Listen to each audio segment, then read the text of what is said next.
Well, this fight obviously means a lot to the both of you. It means a lot to the fans. And of course, it means a lot to the UFC. DC, we'll start with you first. What are you most looking to prove on Saturday night? Just that I can get that loss back. I mean, you know, for all the trash talking, the yelling and the screaming, the Twitters and the Instagrams, what it boils down to for me is competitively, I need to get this loss back. That's what's been the driving force in my training camp and my preparation. That's been what's been driving me for the last 2.5 years. So that's probably the most important thing, getting the loss back on my record. John? What drives me is, you know, I set out a long time ago to be known as the greatest fighter ever. I've been saying the same thing since, when I won my first title, becoming the youngest champion in UFC history. It's always been more than who I'm up against. It's chasing an idea that an average kid like me from inner city in Rochester could grow up to be someone who's remembered forever. And that's what I'm trying to prove. That's what I'm going after. This could be any opponent. I'm chasing something far greater than what's happening Saturday night. Things have gotten incredibly personal over the years. Now, some people think you may be making this hatred for each other up just because of the hype that it creates. What would you say to those people, DC? I don't think, and I would never speak for any opponent that I have, but I don't think anyone has the energy to put that much effort into creating this environment. No one really wants to live in that type of environment to begin with. So for those people that think it's fake or it's not real, ask yourself, do you have energy in your life to spend 3.5 years building to a fight? And then you'll have the answer. John, is there any moment in particular you can point to where you decided, hey, I just really don't like this guy? Yeah, I think it started at the very beginning. You know, the way we met, I went up to him backstage at an event, and I was being sarcastic with him, and I thought that I was creating a new possible friendship and an inside joke with the person who we shared the same passion, which is the sport of wrestling. And the joke didn't go over very well. And the next day after our encounter, some wrestlers who accomplished way more than I could ever imagine, they were all writing me on Twitter, and they were just saying how I was nobody compared to Daniel and all this stuff. And I realized that something got completely taken out of context, and it became so much more. And at that moment, I was like, you know what, this guy, he had some preconceived notions about me, and he took it all into action and created a hatred that wasn't there with me, that wasn't in my heart. And I started not liking him from the very beginning after that situation. DC, was it the same for you? Right from the very start, you didn't like him?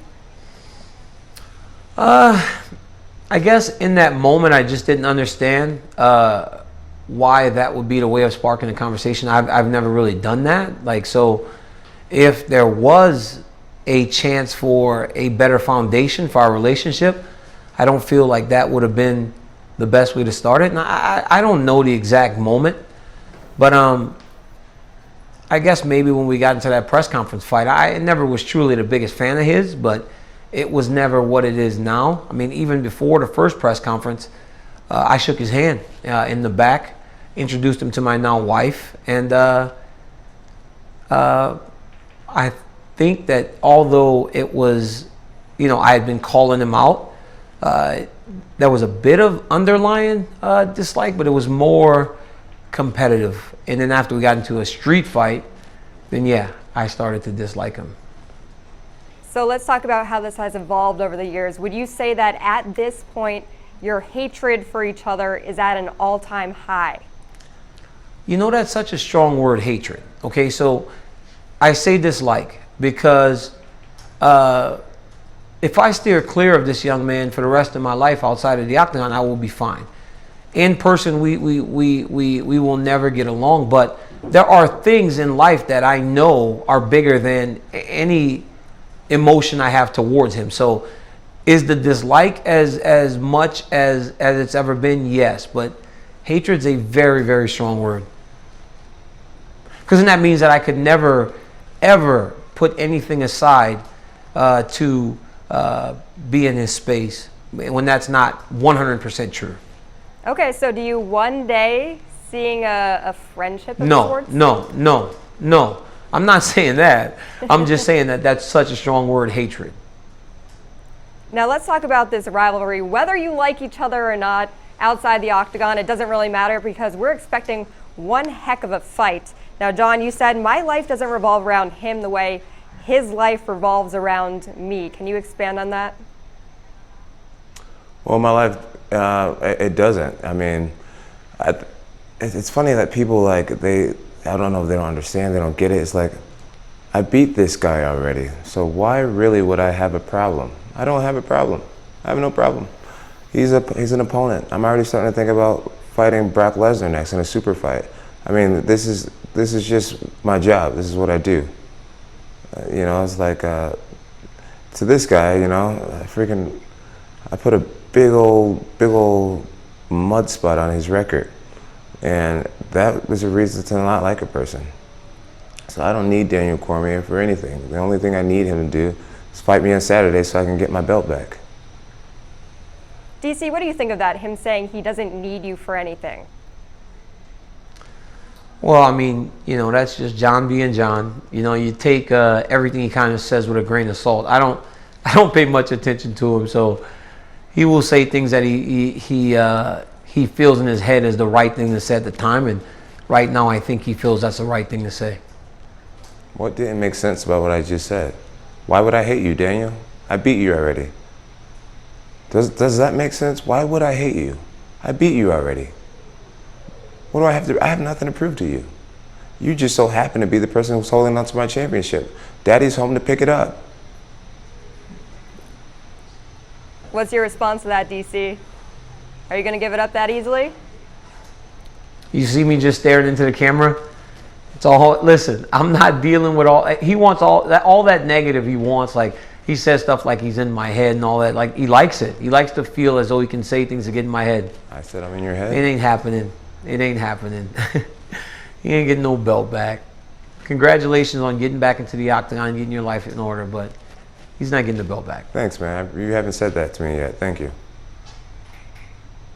Now, you guys have obviously had a long history with each other over the years, whether it be via social media or in person. You just squared off not too long ago. Dana White made sure he got in the middle. He wanted to save that fighting for Saturday. DC, what were you thinking up on the stage when you had a look at John, a shirtless John, we'll add? What was your exact thought at that time? First off, I was kind of wondering why he took his shirt off. You know what I mean? I thought it was a pretty nice shirt. And also, finally we're here. I've been waiting for this. It's not a game to me. I mean, I have been working my butt off to get back to this point. So I was like, finally, you know, right here in my face. Come on, let's do this. Doesn't matter when we do it. I want to do it. I got a question for you, Daniel, if you don't mind. After we faced off, I turned my back and I started walking away, and only then did you start moving towards me in an aggressive Actually, whenever fashion. Dana moved his hand, I moved towards you. That's how we came closer. But I was just wondering, where were you going? Why are you leaving? We're supposed to stand forward for the crowd. Hand was what was holding you back originally? No. When Dana moved, the first time he was holding us, we were at distance. Then when he moved it, we came a little closer, both of us. And then we're supposed to face the crowd. Last time we stared down, I turned my back to the crowd. You made a big deal about it. We're supposed to face the crowd. You walked off. Let them take their pictures. Where are you going, John? I want to encourage the audience to watch today's weigh-in. Where are you going, John? To watch today's press conference. Watch that stare down. I just don't understand. Where are you going? You were so close to me. You didn't even attempt to move. And when I turned my back, only then did you act like you were being held back. I was like, where are you going? I'm just like, hey, where are you going? Come back. Let them get their picture. You lost points on that one, buddy. I mean, every grown man knows. So you actually, do you think for a second that I'm afraid of you? Are you out of your mind? I'm not saying you're afraid of me. I think you tried to pretend that you wanted to come get me when you had the opportunity the whole time. I'm not going to fight you. I'm not going to fight. Hey, if you're not going to fight me on stage, then why were you moving towards me? I'm like, where are you going, John? Why are you leaving? Come give these people their pictures. Yeah, come give them their picture. Okay, buddy. Man, guys, I want the popcorn. Hey, can someone get me some popcorn in here? I guess I'll have to save it for Saturday night. Thank you so much for your time. The main card airs live on pay-per-view at 10 p.m. We're looking forward to this one. Thanks, guys.